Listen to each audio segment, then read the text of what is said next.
Hay historias que no necesitan gritar para doler. Basta una mirada rota, una mesa vacía o una firma silenciosa para romper un corazón. Esta es la historia de una madre que lo dio todo, su juventud, su fuerza, su ternura, y que fue pagada, con olvido, con desprecio, con traición. Pero no es una historia de derrota, es una historia de renacer, porque incluso cuando la familia la dejó atrás, ella decidió levantarse. No con venganza, sino con dignidad. Si alguna vez sentiste que no eras suficiente, si alguna vez te apagaron la voz, quédate. Esta historia podría ser la tuya. Y te prometo que al final vas a creer de nuevo en el poder de una mujer que ya no teme perderlo todo, porque aprendió a recuperarse sola. Desperté con el sonido de alguien molesto, no de pena, sino de irritación. Ni siquiera somos sus verdaderos hijos, dijo mi hijo, brusco y despreocupado, como si estuviera hablando de un desconocido en las noticias. ¿Por qué deberíamos cuidarla? Entonces escuché a mi hija, con su voz helada. Solo espero que no sobreviva. Sería más fácil. De todos modos, la terreno en Cuernavaca está casi lista. Las palabras atravesaron la niebla de morfina como si fueran cristal. No podía moverme, no podía hablar. Sentía los brazos llenos de arena. Tenía tubos enrollados en el pecho. En algún lugar detrás de mí, las máquinas emitían un pitido, lento y constante.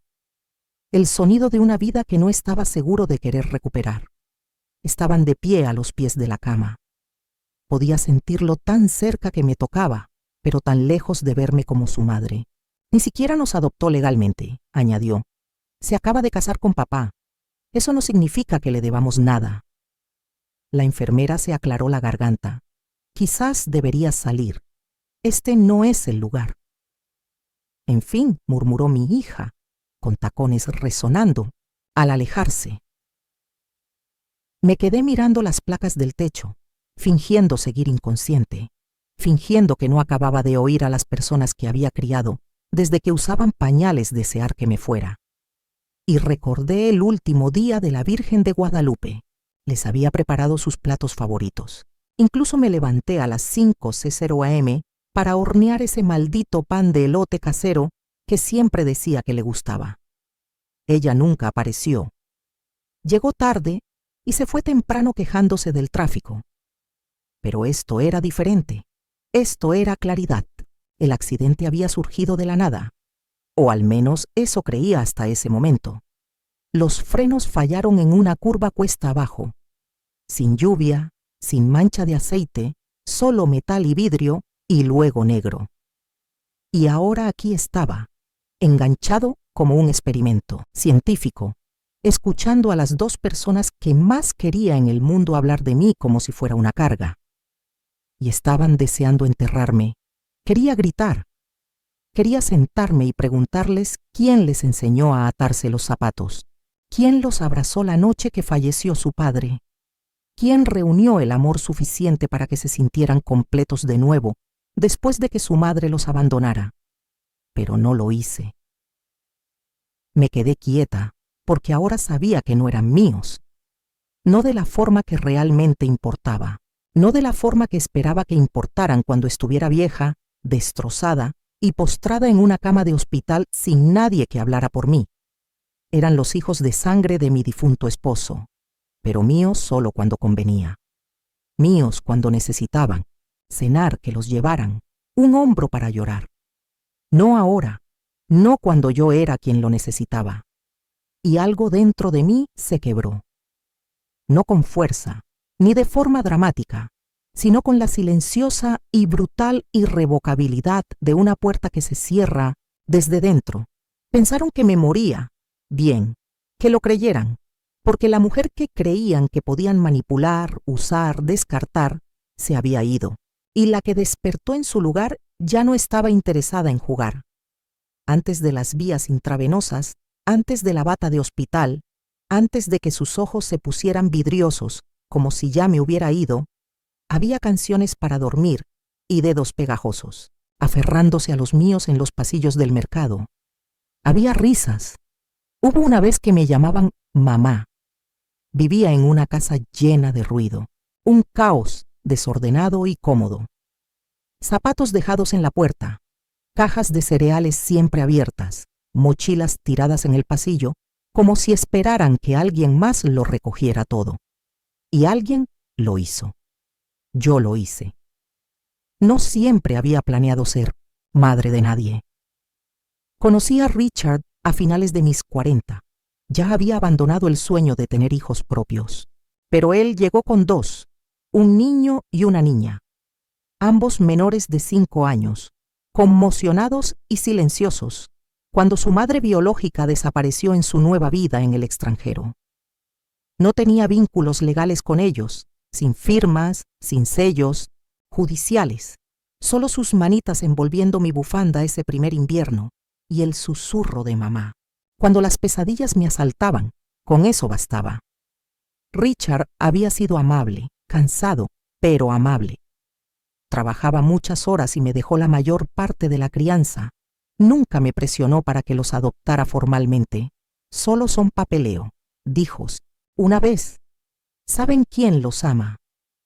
Quizás ese fue el principio de la mentira. Pensando que el amor era suficiente, ahora miro hacia atrás y me doy cuenta de lo invisible que me volví en mi propia casa. Lentamente, con suavidad, como el vapor que escapa por una grieta. Un minuto les leía cuentos para dormir y doblaba su ropa. Al siguiente, yo era una sombra que apenas reconocían en la cena. Ellos envejecieron y yo me hice más pequeño. Falleció hace 6 años. Cáncer de páncreas. Rápido y cruel. Fui yo quien lo encontró desplomado en el jardín, con las tijeras de podar aún en sus manos. Para entonces, ya estaban en la UNAM y apenas nos visitaban. Siempre demasiado ocupados. En el funeral, se aferraron a mí como si nunca me soltaran. Esa fue la última vez que recuerdo haber sentido que les pertenecía. Después de eso, todo fue un retiro lento. Las llamadas se convirtieron en mensajes. Los mensajes se convirtieron en silencio. Venían en vacaciones. A veces preguntaban más por el testamento que por mi salud. Siempre amables, siempre sonriendo hasta que creían que ya no podía oírlos. Sigo viendo cómo mi hijo estaba al pie de la cama del hospital, con los brazos cruzados como un abogado, sopesando los pros y los contras de un acuerdo. Ni una pizca de preocupación en sus ojos. Ella no es nuestra verdadera madre. ¿Sabes qué me dijo eso?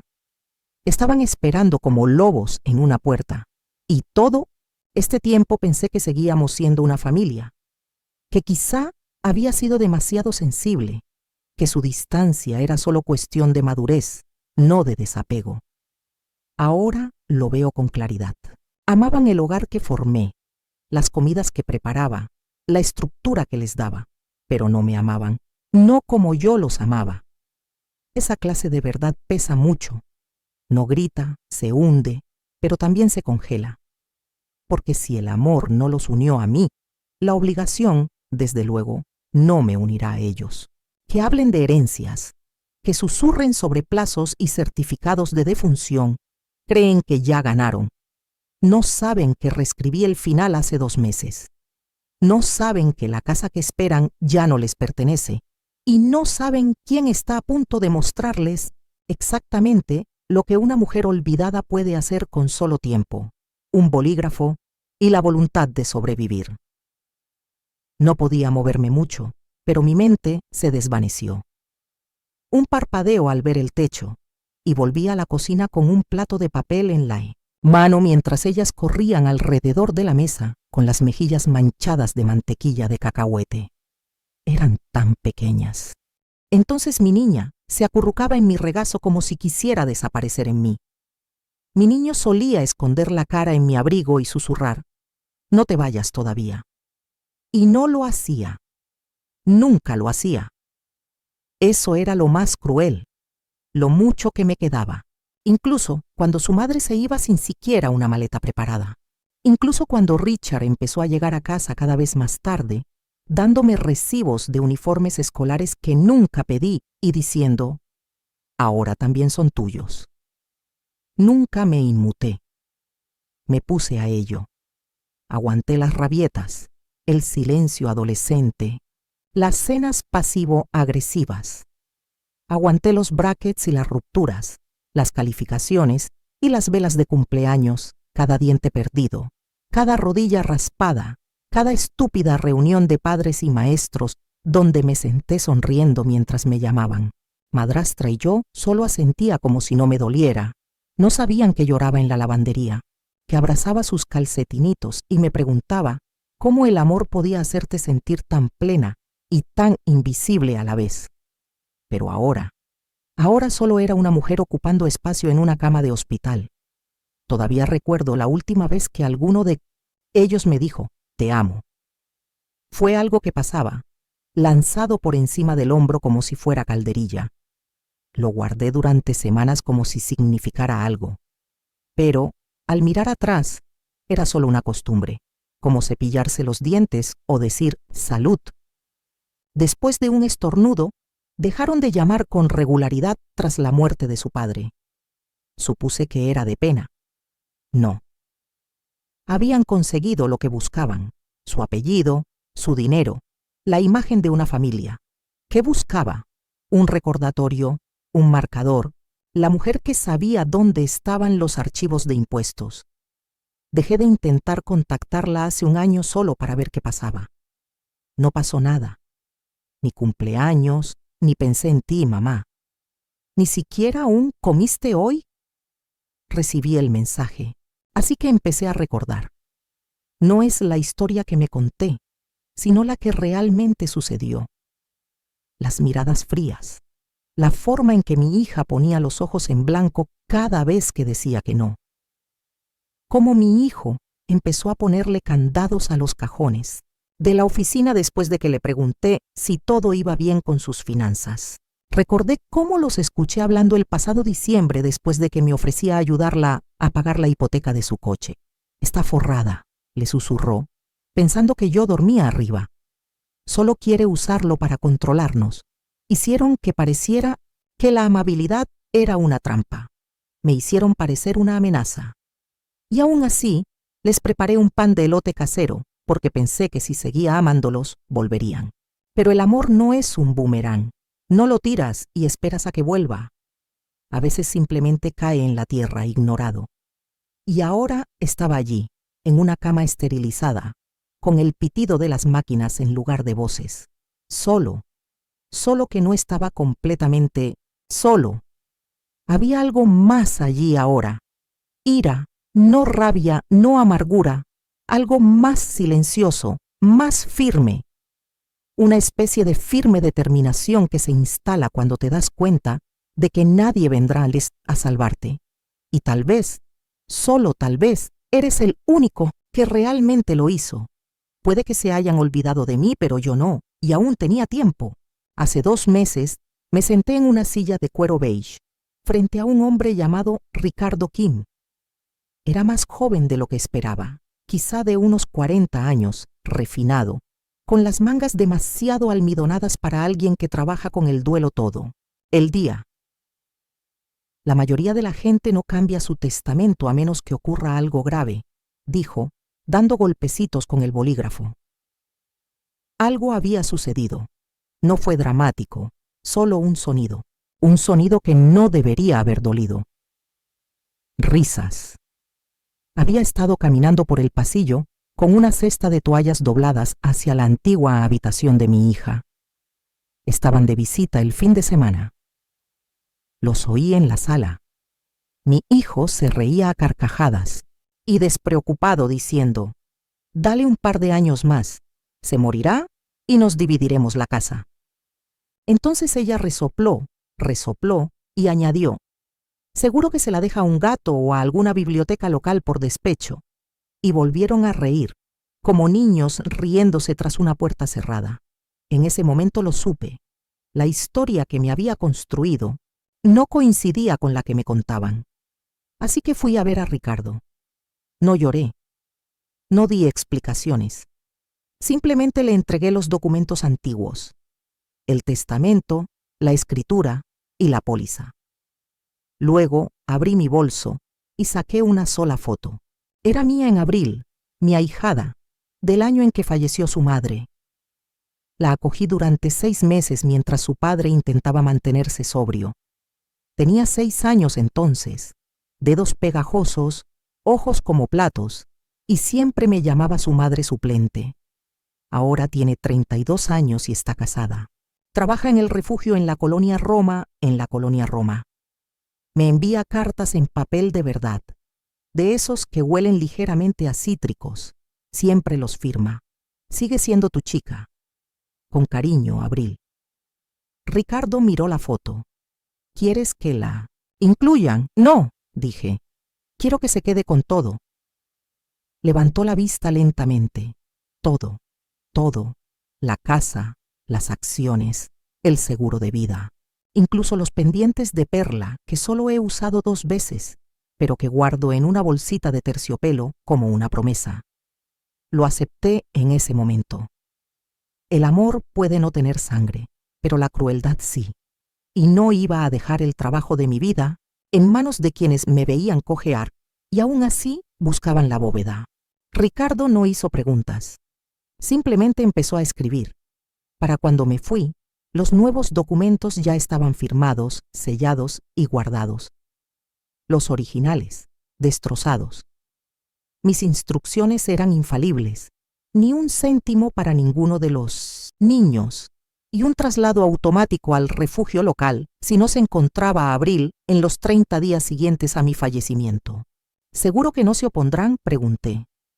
Esbozó una lenta sonrisa. Solo si disfrutan gastando dinero perdiendo. Bien, pensé, que lo intenten. Nunca les conté de la reunión. Que crean lo que quieran, que miren los muebles, calculen el valor del terreno, que se cuchicheen sobre cuándo se resolvería el papeleo, que se rían, porque ahora yo también sonreía. Esa sonrisa que no nace del rencor, sino de no tener nada que perder y todo por proteger. Ya no necesitaba que me quisieran, solo necesitaba que supieran que no me destrozaban. Graciela vivía al otro lado de la calle, desde antes de que los niños fueran lo suficientemente altos como para alcanzar el pomo de la puerta. No era curiosa, solo atenta. De esas vecinas que se fijaban en un paquete dejado demasiado tiempo, en el porche o en una luz apagada 3 noches seguidas. Ella fue la primera persona a la que se lo conté tras la muerte de Richard. La recuerdo de pie en mi cocina con una bolsa de la compra llena de limones y jengibre, con una voz tranquila, como un himno. Ahora te mirarán, dijo, señalando con la cabeza hacia el pasillo, donde ambos niños estaban encerrados en sus habitaciones. Pero tú también tienes que cuidarte. En aquel entonces, pensé que se refería al dolor. No me di cuenta de que ella vio cómo se desmoronaba todo mucho antes que yo. Fue Graciela quien empezó a prestar atención al repentino interés de mi hijo por el correo. Se pasaba los fines de semana, siempre con alguna excusa, solo para revisar la calefacción o asegurarse de que cerraras la puerta trasera, pero nunca se quedaba. Iba directo a la ranura del correo, sacaba todo y lo hojeaba como un buscador de tesoros buscando un premio. Graciela lo vio todo desde la ventana de su casa. Dijo que ni siquiera levantó la vista para saludar. No se porta como un hijo, dijo una tarde tomando el té. Se porta como un auditor. Me reí. Sonó amargo, quizás sea ambas cosas. Entonces llegó el día en que me preguntó por la escritura. Casualmente tomando un café. Oye, ¿aún tienes esos papeles de cuando papá puso la casa a tu nombre? Puedo ayudarte a organizarlo todo si quieres. Ya sabes, simplificar las cosas. Lo dijo con una sonrisa. Ese de 2 ensayados que recibió de Richard. El que a los desconocidos les parecía encantador, pero a mí siempre me pareció importante. Le dije que lo pensaría. Se fue 5 minutos después. Esa noche, Graciela me envió un mensaje. Lo vi dando vueltas a tu buzón después de irse. Tomé una foto por si acaso. ¿Quieres que vigile? Al principio no respondí, pero le dejé la luz del porche encendida esa noche, como solíamos hacer durante las tormentas cuando los niños eran pequeños y les tenían miedo a los truenos. Ella lo tomó como un sí. Después de eso, empezó a documentarlo todo. Su coche apareció sin avisar. La grabación del timbre de su sistema Ring, siempre. Estaba parado junto a mi cerca, pero no tocaba. Ella llamó por si acaso, pero ambos lo sabíamos. Entonces mi hija apareció una tarde mientras yo estaba en el patio podando las rosas. Ni siquiera cruzó la verja. Jess se inclinó sobre la cerca, con una sonrisa suave y una preocupación despreocupada. Oye, me preguntaba si alguna vez necesitas ayuda con la hipoteca. Si te agobias, con gusto te lo quito. Parpadeé. Soy dueña de la casa. Ah, cierto, lo olvidé. Pero aún así, papá siempre decía que yo era la organizada. Richard no solía decir eso, ni de cerca. Se fue con un abrazo que no duró mucho. Al día siguiente, Graciela llamó. Ella también vino. Se quedó en el coche 20 minutos antes de acercarse. Pensé que debías saberlo.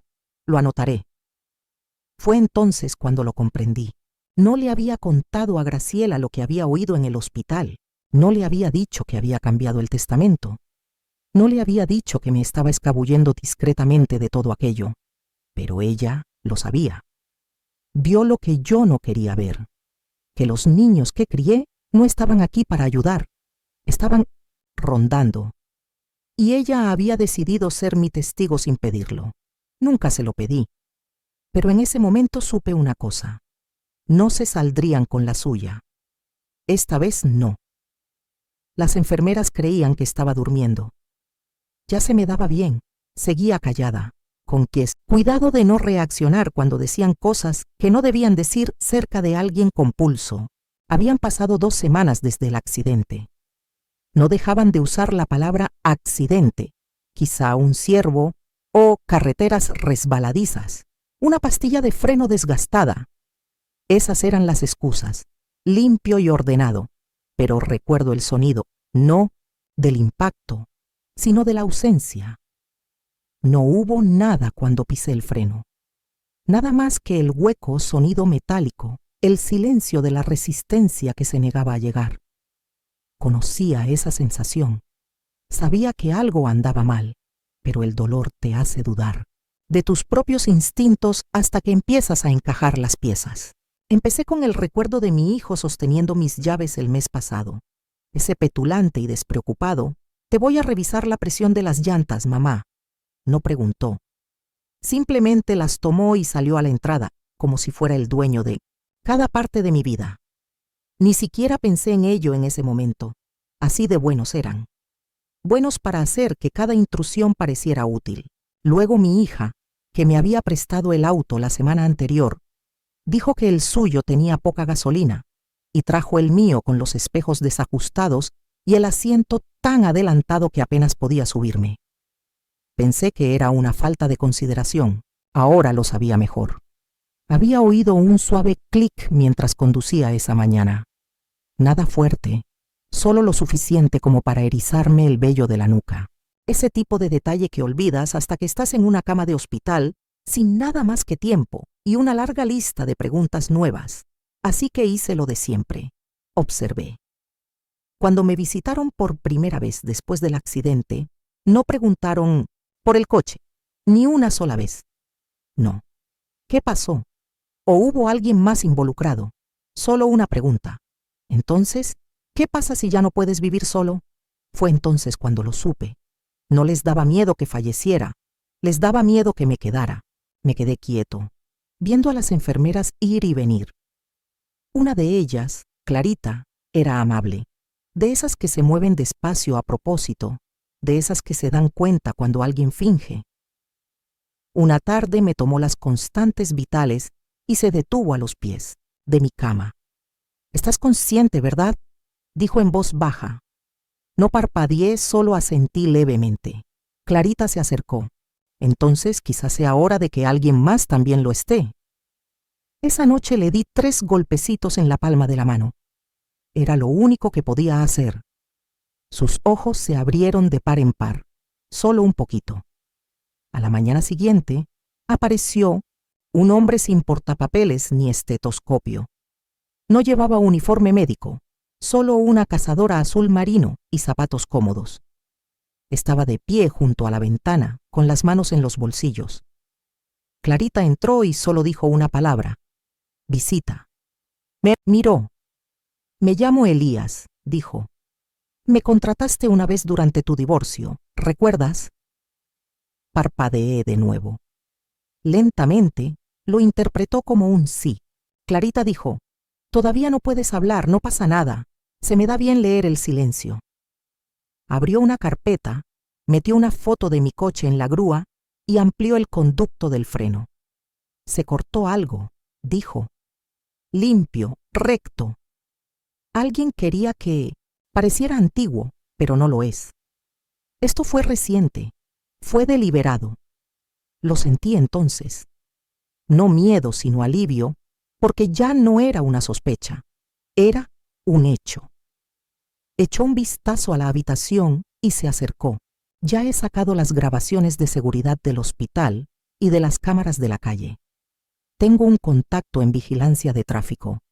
Encontraremos al culpable. Te vuelves más fuerte. Y entonces sonrió. El tipo de sonrisa que le dedicas a alguien que no debería estar despierto, pero lo está. Menuda familia tienes, murmuró. No, familia no, ya no. Mis dedos apenas funcionaban, pero Clarita los entendía mejor que nadie.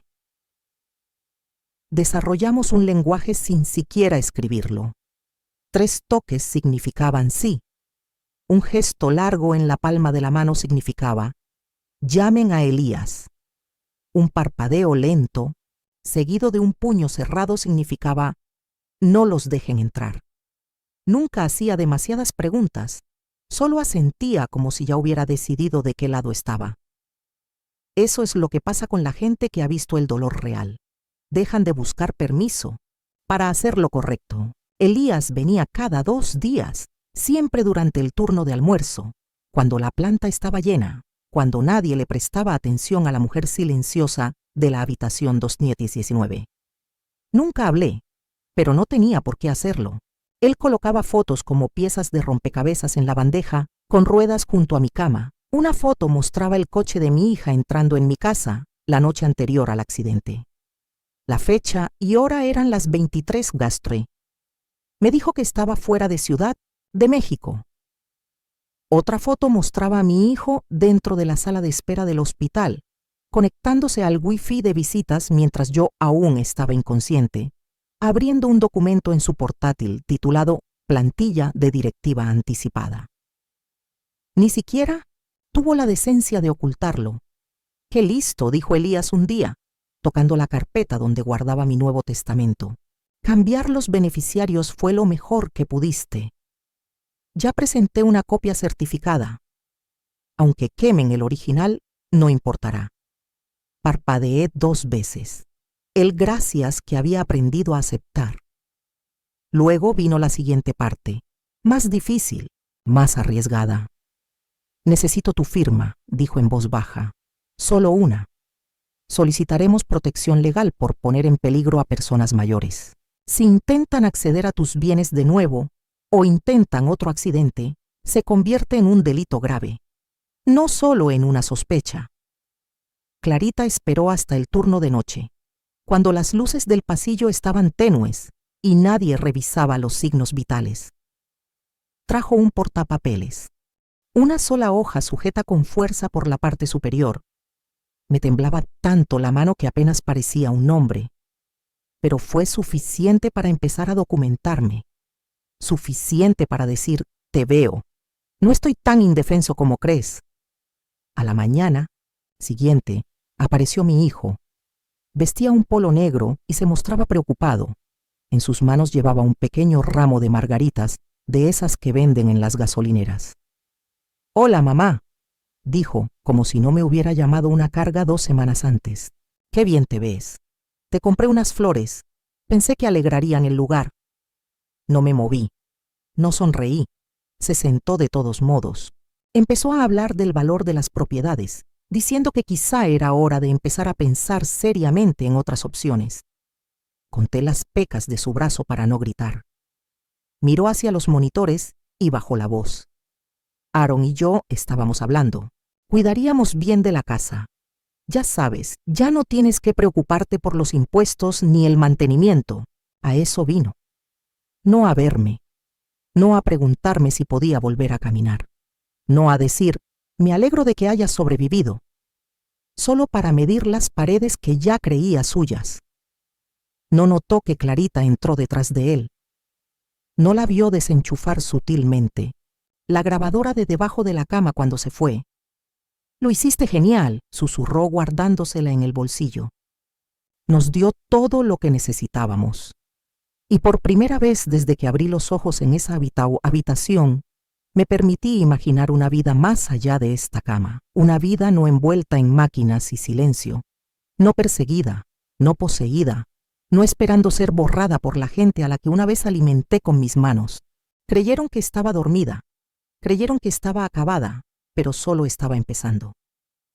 Vinieron vestidos de negro. Él llevaba un traje gris oscuro que probablemente no había lavado en seco desde el funeral de su padre. Ella llevaba una blusa que parecía cara, pero arrugada, como si no hubiera planeado importarle demasiado. Estoy seguro de que pensaron que el rímel corrido lo vendería, el acto de duelo. Pero llegaron tarde. 4 días tarde. Entraron al vestíbulo del hospital como si ya fueran dueños del lugar. Ni una sola pregunta entre ellos, solo suponiendo que el papeleo estaría esperando. La enfermera les entregaría una carpeta y solo tendrían que firmar en las líneas punteadas con una pena recién fingida. No sabían que había salido la noche anterior, no por mis propios medios.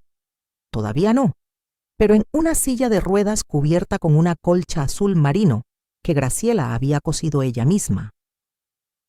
Clarita me llevó al coche privado que Elías había arreglado. Una sola firma y un alta falsa de un médico externo. Una salida silenciosa, como una mujer que se escabulle de su propio funeral, porque eso era. Vinieron a llorar a una mujer que creían fallecida, pero no estaban de luto. Se les hacía agua la boca. Una joven recepcionista con uniforme azul lo recibió en el mostrador. «¿Habitación 219?» preguntó mi hija con voz suave, casi dulce. «Estamos aquí para recoger sus cosas y hablar con alguien sobre los próximos pasos». La chica escribió algo en la computadora. Frunció el ceño. «La habitación 219 fue dada, de alta anoche. Ya se han ocupado». «¿Se han ocupado?», repitió mi hijo. Su voz se quebró justo donde debería haber estado la culpa. «¿Quién?». No lo dijo. Todos los arreglos se hicieron con antelación. Su abogado lo envió todo. Mi hija parpadeó. «¿Abogado?». La recepcionista asintió. «Ricardo Kim, te dejó este sobre». Fue entonces cuando sus sonrisas se quebraron. Les entregó un sobre plano de Manila, sin remitente, sin calidez. «Solo esperen». Lo abrieron allí mismo en el pasillo, con los dedos ávidos mientras sus rostros intentaban mantener la compostura. Dentro había una carta. Mi carta. Siempre supusiste que no sobreviviría a tu paciencia. Te equivocaste. Siempre asumiste que el silencio significaba permiso. No fue así. Lo sé todo, y no te dejé nada, ni firma ni cariño. Solo una última línea subrayada una vez con tinta azul. Puede que te haya criado, pero ya no te reclamo. Los testigos dicen que se le cayó la carta. Él se agachó para recogerla, pero no antes de que todos la vieran. No antes de que una enfermera que pasaba se detuviera y apartara la mirada rápidamente. La clase de mirada reservada para quien ve cómo se derrumba una torre a cámara lenta. No se fueron de inmediato. Discutieron en el pasillo, al principio en voz baja, luego más alto, acusándose mutuamente de ser descuidados, de hablar demasiado, de no revisar bien los malditos frenos, los mismos frenos que juraron que eran solo mala suerte, el mismo accidente del que pensaron que nadie sobreviviría y mucho menos cuestionarían. Pero yo estaba observando. Desde la ventana del ático de Graciela, 2 casas más abajo y 1 metro más arriba. Apoyada en almohadas, bebiendo té de Una taza térmica, cada palabra, flotando por la rejilla de ventilación rota que había dejado abierta para que yo la oyera. Se sentó a mi lado, tejiendo lentamente. ¿Seguro que quieres quedarte para esta parte?, preguntó. No respondí porque necesitaba verlo. Necesitaba ver el momento en que lo comprendieran. No solo habían perdido la casa, me habían perdido a mí, no a la mujer de la cama, a la del bolígrafo, a la que se fue antes de siquiera pensar en despedirse. Llegaron a la casa como si aún les perteneciera. Su Lexus estaba aparcado torcido en la entrada, la camioneta de él al ralentí detrás, como si temieran que alguien les quitara el puesto si no se apresuraban. Apenas se apagó el motor, salieron de un salto. Fue directo a la puerta principal, moviendo el pomo como si de repente se acordara de él. No lo hizo. El cerrojo estaba reforzado. El porche también había cambiado. Una caja de seguridad nueva. Una placa de latón junto al timbre decía: esta propiedad está bajo revisión legal. Acceso restringido. Para cualquier consulta, contacte con Kim y asociados. La miró como si lo hubiera traicionado personalmente.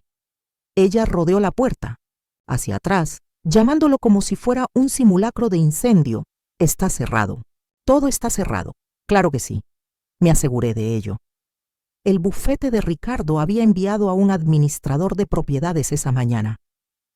Los recibió en la entrada, con traje planchado y portapapeles en mano, sin sonreír.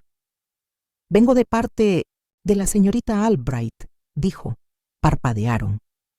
¿Está viva?, preguntó mi hija como si yo fuera un fantasma que le hubiera arruinado el fin de semana.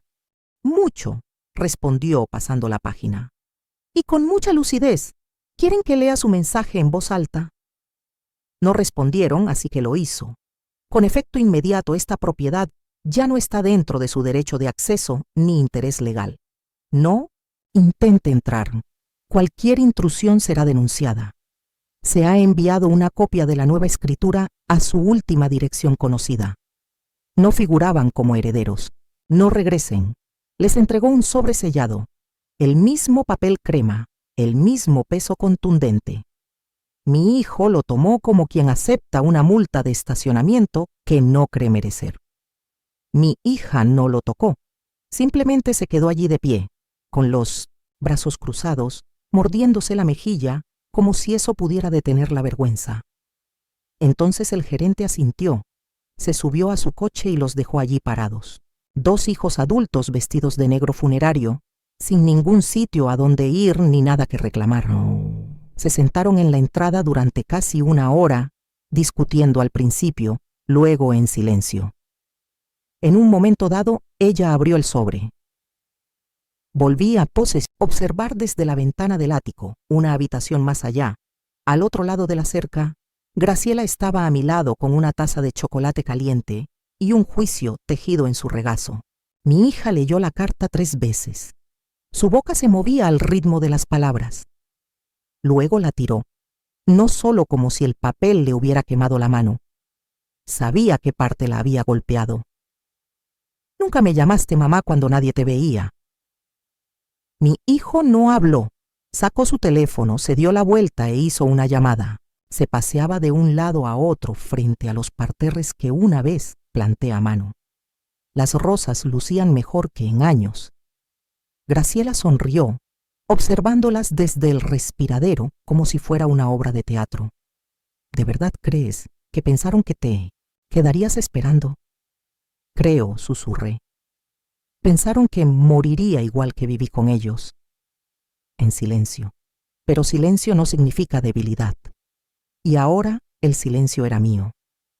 Dentro de la casa todo estaba intacto, pero ya nada les pertenecía. Ni el sofá por el que se pelearon a los 12 años, ni los álbumes de fotos del armario del pasillo, ni siquiera los imanes de nevera que una vez me regalaron para el Día de la Madre. Habían vuelto a casa para llevarse algo. En cambio, descubrieron que les habían quitado algo: derecho, acceso, asunción. Y por primera vez, se pararon frente a mi casa como desconocidos, sin salir, exactamente donde me habían dejado. La discusión empezó en susurros. Al principio, apenas podía oírlos desde el ático de Graciela, solo el subir y bajar de las sílabas que se convertían en aristas más agudas. Pero entonces cerró la puerta del coche de golpe y ahí se acabó la farsa.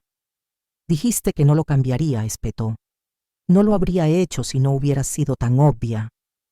Ella replicó, paseándose cerca del buzón como si le debiera algo. ¿Crees que no te oyó en el hospital? Tú fuiste quien dijo que debíamos darnos prisa. Nunca dije que sabotearas el coche, idiota. Así que eso era todo. Se había quitado la máscara. Y no era la culpa lo que los hacía desenredarse, era el miedo. Se apartó de ella, respirando con dificultad, pasándose una mano por el pelo, como si tal vez el pánico se desenmarañara en lógica si tan solo caminaba lo suficientemente rápido. ¿Tú eres el que insistía en revisar el correo cada semana? Siseó. Prácticamente vivías junto a su cerca, y fuiste tú quien mencionó el poder notarial en su cena de cumpleaños. Dios mío, Nathan, ¿podrías haber sido menos sutil? Graciela arqueó las cejas a mi lado. Así que es de los que arruinan cumpleaños y fiestas. No me reí, pero apreté la taza con fuerza. Debajo de nosotros seguían en espiral. Se suponía que debía dejarnos la casa, dijo, con la voz quebrada, paseándose de un lado a otro. Ella nos crió. No, dijo mi hija, fría y rotundamente. Ella te crió. Siempre supe que no era realmente nuestra madre. Eso lo detuvo. La miró como si no la reconociera. O tal vez como si finalmente la reconociera. Y sin embargo, aquí estás, tan arruinado y cabreado como yo. Ni te atrevas. Le espetó. Señaló la carta que aún tenía arrugada en la mano. Me dijiste que nunca la cambiaría. Dijiste que era demasiado sentimental, que todavía nos veía como sus bebés. Bueno, murmuró apartando la mirada. Supongo que por fin nos vio como lo que somos.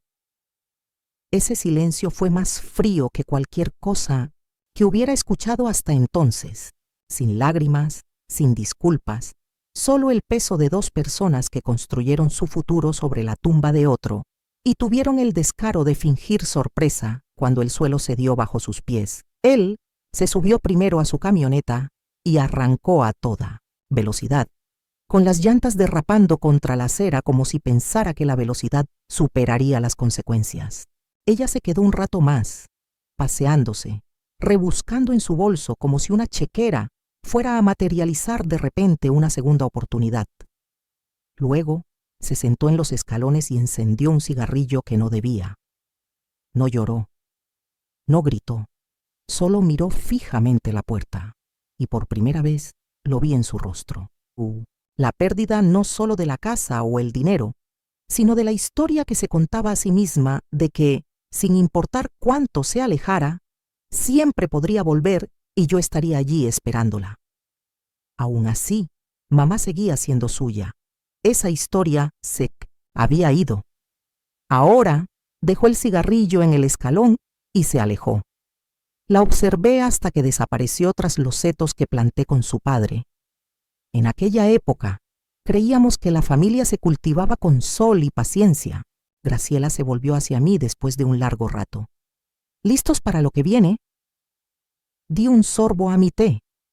Empezaron esto, apenas lo estoy terminando, porque aún no sabían lo que yo sabía. Tenía pruebas, testigos y un detective privado que no dormía. No solo me estaban perdiendo a mí, estaban a punto de perder todo lo que habían construido con mi silencio. Ricardo no hizo preguntas cuando me presenté en su oficina con Elías, y una carpeta que incluso a él le dejó perplejo. Era temprano, poco más de las 8, y la recepcionista ni siquiera estaba en su escritorio. Estábamos sentados en una oficina de abogados en Paseo de la Reforma con vista a Chapultepec. Todo ese cielo y ese cristal reflejaban una versión de mí que no había visto en años. Tranquila, erguida, sin temblar. Tendré que verificar cada pieza, dijo Ricardo, extendiendo el contenido sobre la mesa como si fuera una prueba en un juicio. Pero por lo que veo, esto no es solo una amenaza, es una conspiración. Elías asintió una vez. Tengo las marcas de tiempo. La grabación de la cámara del hospital coincide con la inspección del taller. No hay ninguna ambigüedad. Me incliné hacia adelante. ¿Y ahora qué? Ricardo juntó las manos. Abogado, en serio. Primero, solicitamos una orden de protección. Inmediatamente. Si vuelven a pisar la propiedad, estarán cometiendo una infracción. Segundo, le pasamos esto al fiscal. Tercero, si quieren que sea público, podemos acudir a la prensa. ¿No hablé? Durante un buen rato porque no se trataba de titulares. Se trataba de consecuencias. Algo que nunca antes habían experimentado. No cuando mintieron. No cuando manipularon. No cuando convirtieron lentamente a la mujer que los crió en un cajero automático glorificado con corazón. No pueden enterrarme viva, dije en voz baja. Y no pueden irse como si nada hubiera pasado. Los ojos de Ricardo recorrieron la foto de la línea de corte. Un corte limpio, innegable. No, no lo hacen. Pasó una última página, la que le había pedido que redactara semanas atrás. Una carta dirigida al fiscal, firmada, certificada y sellada. La releí antes de tomar la pluma. Yo, María del Rosario Gómez, presento mi testimonio formal y las pruebas que lo acompañan para respaldar los cargos de intento de acto vehicular, amenazante, fraude financiero y poner en peligro a una persona mayor contra Nicolás Gómez y Alejandro Rivas. No me tembló la mano al firmarlo. Ricardo asintió, doblándolo con cuidado y metiéndolo en un sobre negro. Te lo entregaremos por mensajería en 1 hora. Elías sacó un último objeto de su bolso, una memoria USB. Grabaciones de la cámara de seguridad. Toda la conversación que tuvieron en el porche. No sabían que la casa de al lado seguía conectada. Eso fue obra de Graciela. Había instalado las cámaras cuando arrestaron al hijo de su hermano por entrar a robar en su cobertizo. Dijo que nunca las quitó porque la gente se atreve cuando cree que nadie la ve. Ahora sería el clavo en su ataúd, no el mío. Salí de la oficina de Ricardo con copias de todo, no porque pensara volver a usarlas, sino porque lo había aprendido a las malas. El silencio es un instrumento si se respalda con pruebas. Y yo las tenía todas. Esa tarde, me senté en una casita de adobe en las montañas de Tepoztlán, enclavadas en una ladera donde el aire olía a pino y libertad. Sin vecinos, sin niños, sin ruido, solo yo. Un abogado de guardia, un detective privado a sueldo y un futuro sin llaves entregadas a manos ingratas. Cuando las cartas llegaron a sus puertas, una para cada uno, no tuve que estar presente para ver las reacciones. Elías dijo que mi hijo palideció incluso antes de abrirla. Mi hija intentó llamarme 2 veces esa noche. No contesté. Estaba demasiado ocupada grabando un video. Mi rostro, nítido y firme, se veía en la cámara. Me llamo María del Rosario Gómez. Si estás viendo esto, significa que la última mentira ha caído. Entonces tomé la memoria USB y presioné subir porque ya no me escondía. Dejé atrás una taza de té, 2 fotos enmarcadas y un viejo cardigan que aún olía ligeramente a romero. Todo lo demás me lo llevé o lo quemé en mi nombre. Desaparecer no es lo que la gente cree. No es subirse a un tren con un pañuelo en la cabeza, como un fugitivo de película. Es papeleo, sellos, 3 copias notariadas de una sola decisión fría. Ya está. Ricardo se encargó de la logística. Presentó el cambio de nombre legal bajo una cláusula de protección para víctimas de intento de daño familiar. No fue fácil, pero en cuanto la evidencia se hizo pública, ningún juez se inmutó. Nueva identificación, nueva licencia, nueva dirección sellada. Elías se encargó de la transferencia. Venta discreta de la casa a un fideicomiso. El fideicomiso se la entregó al nuevo dueño por exactamente $1 abril, la niñera de la que se rieron, la que, según dijeron, fue solo una etapa cuando la acogí durante 6 meses después del fallecimiento de su madre. la que me escribía cartas incluso después de casarse, la que me llamaba Mamá Mar mucho después de que mis hijos dejaran de hablar. Lloró al recibir la llamada. No por la casa. Habría vivido en una tienda de campaña si eso significara ayudar, sino porque le confié. Yo me encargo, dijo por teléfono con la voz entrecortada. Haré que signifique algo. Ya lo haces, susurré. Luego colgué, porque las despedidas son para quienes podrían volver. No tenía intención. Tomé el tren al amanecer, uno lento. No se necesitaba identificación, solo un billete, dinero en efectivo y un asiento junto a la ventana con la luz del sol filtrándose como un perdón silencioso. Nadie me miró 2 veces, que era precisamente el objetivo. Más allá de la 4ª estación, apagué el teléfono y lo tiré al río al cruzar el puente. Una última onda, sin señal, sin rastro, desapareció. Al mediodía, llegué a las afueras de un pueblo del que nadie habla. Un pequeño grupo de casas envueltas en bosque, construidas para mujeres como yo. No víctimas, no fugitivas, sino supervivientes. No es un refugio, es un santuario. Lo llaman la segunda flor. Hay un letrero en la entrada, pintado a mano, de madera un poco agrietado por el clima. Dice, no eres lo que hicieron. Me quedé allí un rato, luego entré. Dentro conocí a Rosa, de 63 años. Era directora de escuela antes de que su hijo falsificara su firma en 5 préstamos de refinanciamiento.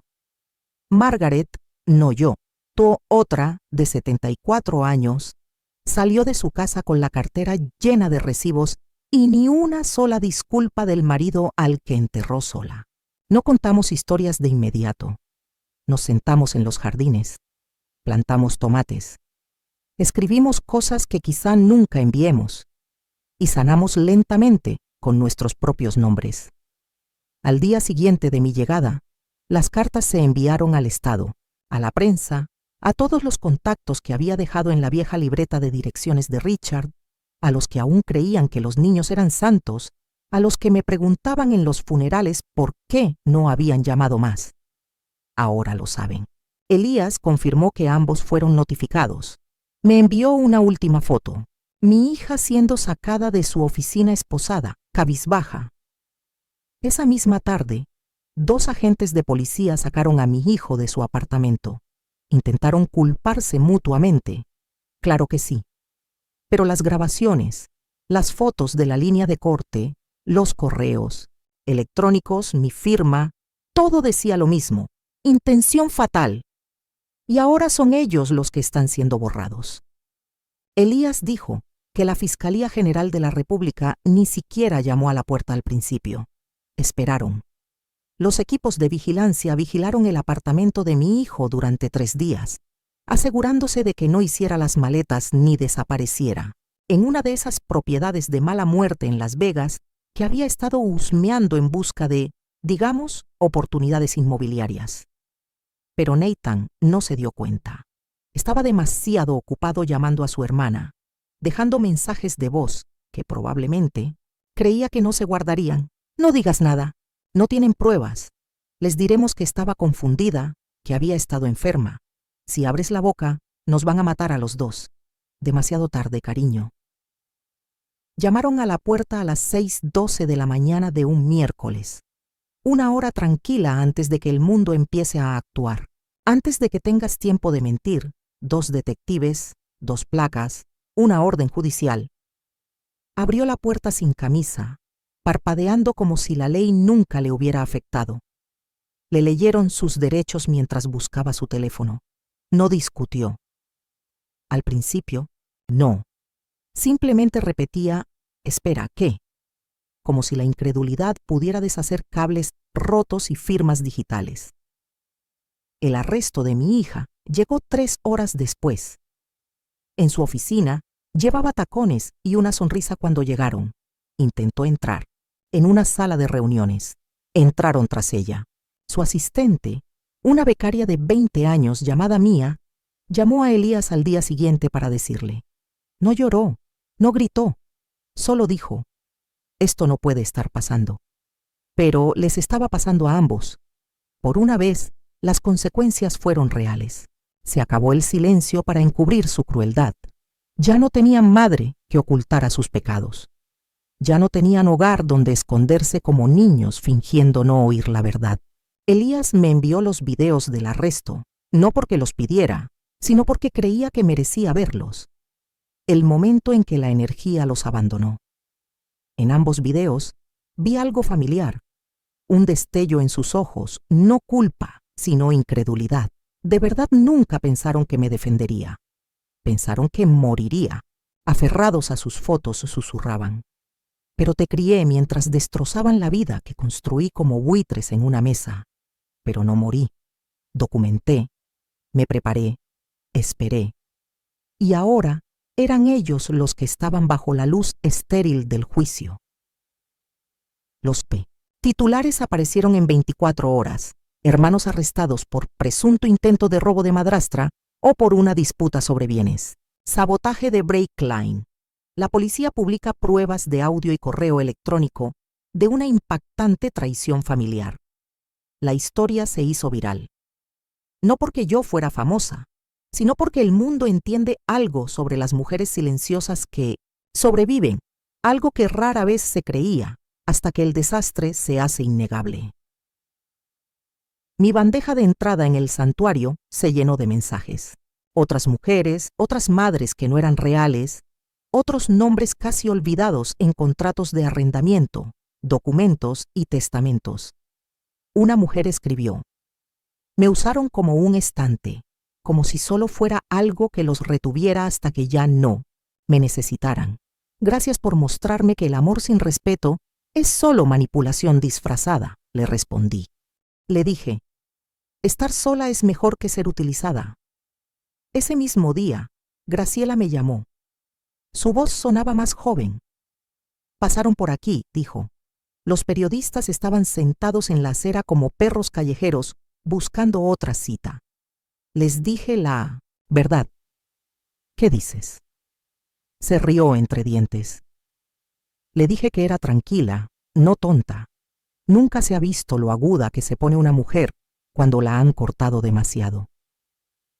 No lloré, no porque no sintiera, sino porque las lágrimas ya se habían derramado, secado, reciclado en tinta para una declaración jurada y firmas ante la justicia. Las habían arrestado, acusado y expuesto. La conferencia de prensa no fue idea mía, fue de Abril. Me llamó 3 días después de que se supiera la noticia, con la voz firme, aunque un poco temblorosa, como si supiera lo que tenía que hacer y no estuviera segura de que el mundo la escuchara. Te están pintando como una anciana triste, dijo. Un titular te llamó una trágica reclusa, aprovechada por hijastros desagradecidos. No entienden. No respondí de inmediato porque había vivido toda mi vida intentando no ser una tragedia. Había alimentado a niños que no eran míos. Había pagado facturas que nadie me agradecía.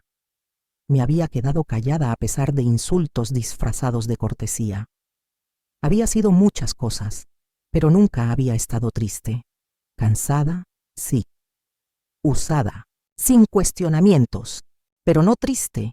Abril respiró hondo y dijo, déjame hablar, déjame contarles lo que realmente hiciste. Y le dije la verdad.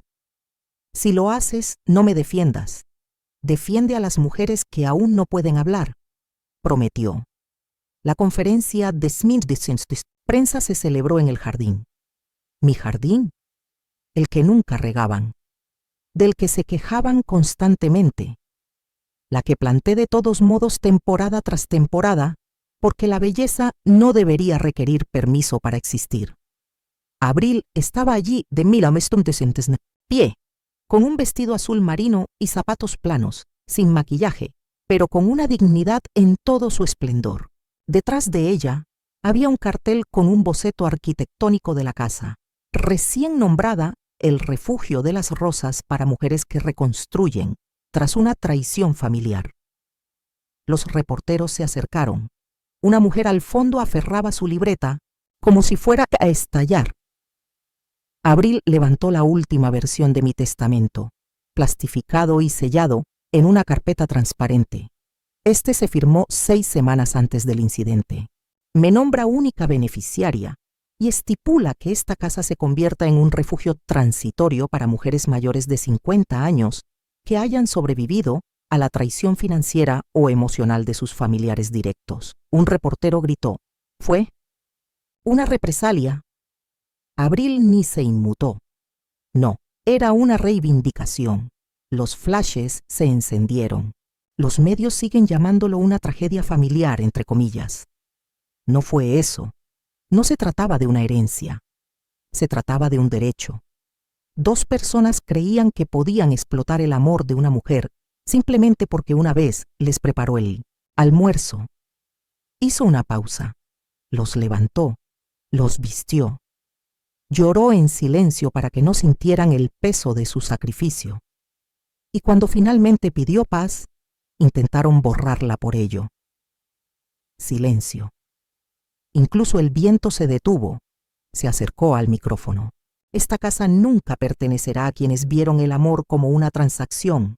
Ahora pertenece a las mujeres a quienes se les dijo que no contaban porque su nombre no figuraba en su certificado de nacimiento, que lo dieron todo y fueron recompensadas. Con silencio, sospecha o algo peor. Un suave murmullo recorrió la multitud. Este lugar tendrá 10 camas, un jardín, una oficina de asistencia jurídica y dignidad. Porque el amor sin respeto no es amor en absoluto, y a demasiadas mujeres se les ha hecho creer que tuvieron suerte de ser toleradas. Los primeros aplausos vinieron de la izquierda, luego del centro y luego de todas partes. No fueron estruendosos, pero sí auténticos. Ella retrocedió un paso y por un instante me olvidé de respirar. Desde mi asiento, 3 pueblos más allá, observando la escena con una laptop prestada en una biblioteca silenciosa, la vi levantar la cabeza y sonreír como yo solía hacerlo. No ancha ni llamativa, simplemente firme, como una mujer que sabe de dónde viene y a quién va.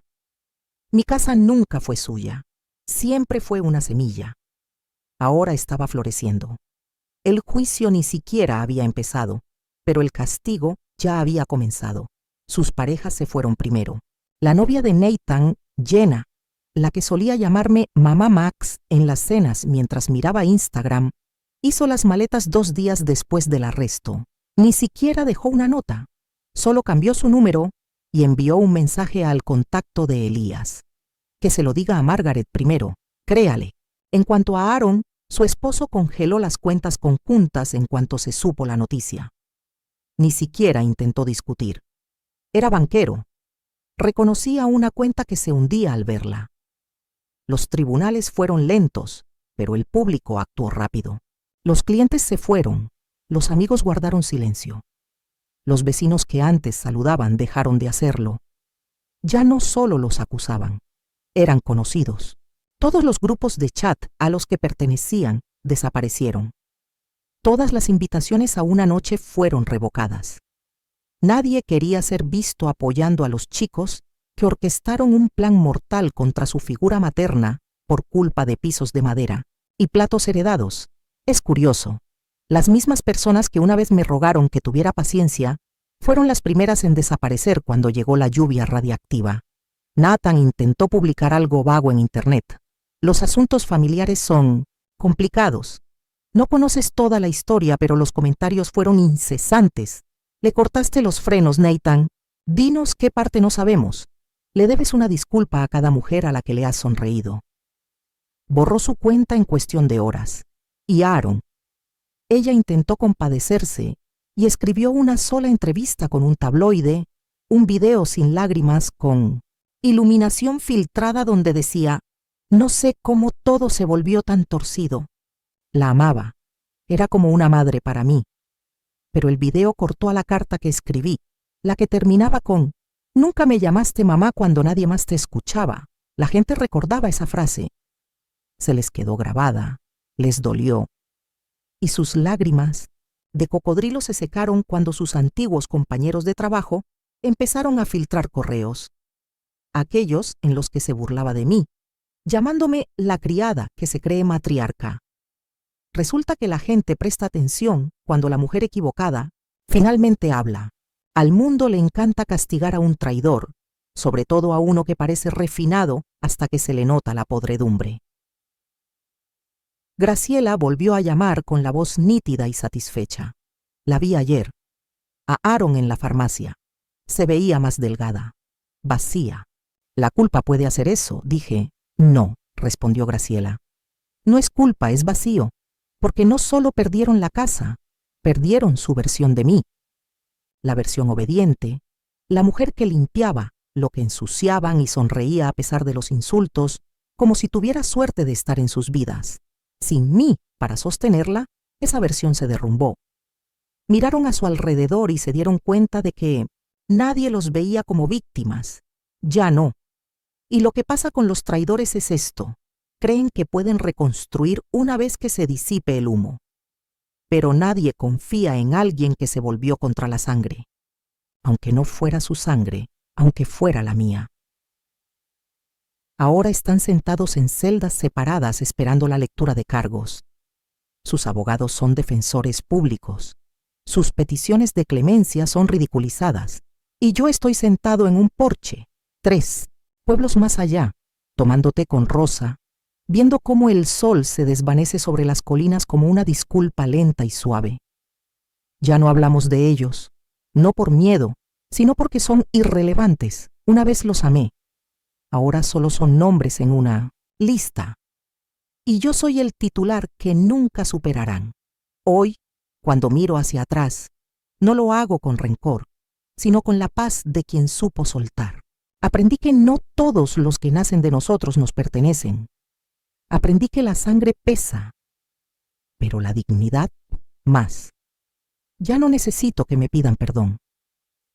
Mi mayor victoria fue dejar de mendigar amor donde solo había egoísmo, porque esta no fue una historia de odio, fue una historia de despertar. Y a veces, despertar duele más que dormir entre mentiras. A quienes me escucharon hasta aquí, gracias por prestarme su tiempo, su corazón y su silencio.